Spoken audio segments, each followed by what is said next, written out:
Hey, today we're going to do Hotel California one more time, but this time we're going to do it without a capo. So that means bar chords.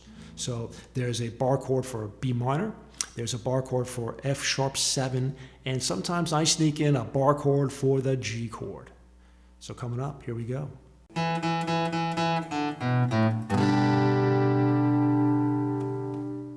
Hey everyone, Paul here, PZ Guitar, your virtual practice partner, and today is going to be part 2 of Hotel California, an iconically great song. And we covered in part 1, we covered 3 different levels of strumming, but using open chords and a capo on the 7th fret. And that allows you to play, the correct, names of the chords just in a higher register, in a higher pitch because of the capo. But now we're going to be playing down here, but using bar chords. And again, if you want to play down here and use open chords, go right ahead. Just use the same chords that I gave you before and use it down here. Speaking of chords and documentation, please download today's documentation for Hotel California. The link is going to be in the video description. And this particular file is applicable to part 1 as well as to part 2. So I'm going to, as far as a demonstration is concerned, I'm going to loop. There's 2 progressions. There's a progression for the verse and the intro. It's progression number 1, and there's a progression for the chorus. They use the same chords, it's just in a different order. And so for you to get a good extended practice, because this is a long song.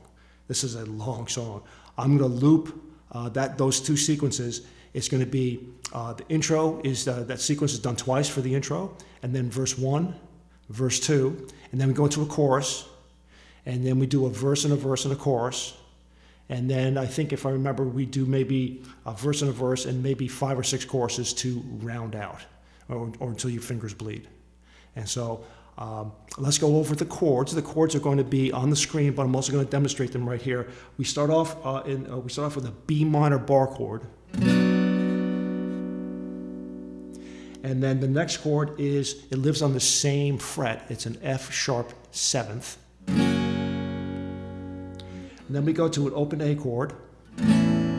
Sometimes I play the open A chord with fingers 2, 1, 3, all on that 2nd fret. And sometimes I do a little mini bar. It all depends on how I'm feeling, or what precedes it, or what follows that particular chord as to how I approach things. But sometimes I'll use this mini bar because the next chord is an E chord, and so that makes that transition kind of easy. So it's a B minor, an F sharp 7, A, E, and then we go to a G chord, a D chord, an E minor chord, and I'm going to emphasize, or I'm going to suggest that you use a slightly different chord grip for the E minor that I'm using here. I'm using my ring and my pinky to cover the A and the D string 2nd fret, as opposed to a conventional E minor. I want to do that because the next chord here is going to be that F sharp 7. All I have to do now is I'm going to spot my ring finger. I'm going to slide it 2 frets, and those other 2 fingers are now almost fall into place, because it makes the transition very, very seamless. At least I think.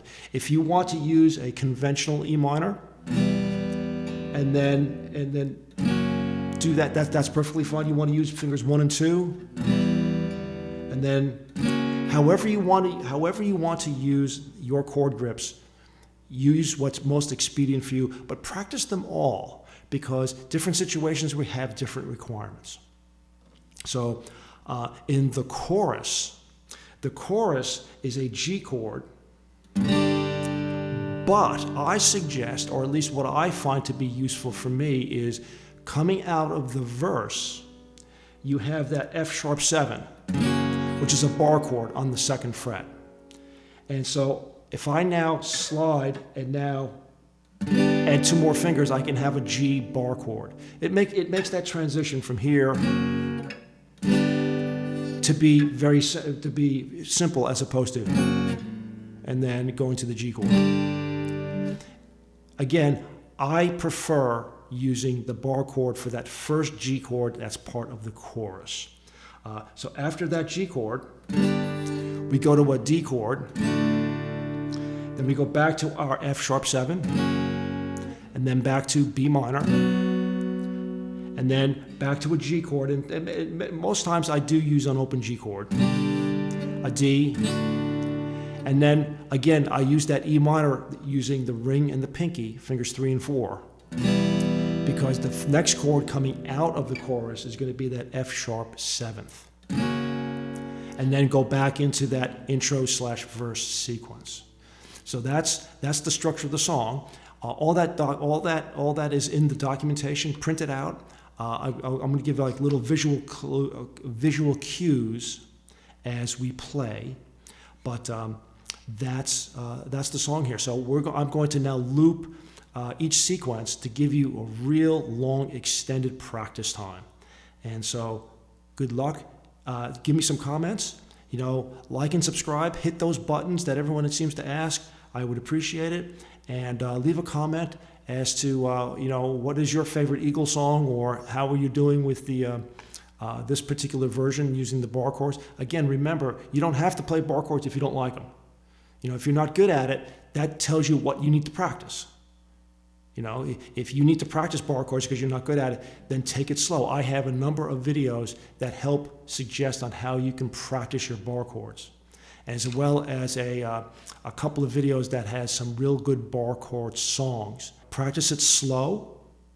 Make each chord sound out cleanly, and just keep at it. It takes honest fretboard time to get good at bar chords. It takes honest time to get good at anything, actually, but it's worthwhile because now your horizons will open up. And so keep practicing. Stick around right now for the playthrough, because I'm going to play through the whole thing for you, so that way you can get some good long practice time. So I'll see you next time. But stick around for the practice. Stick around.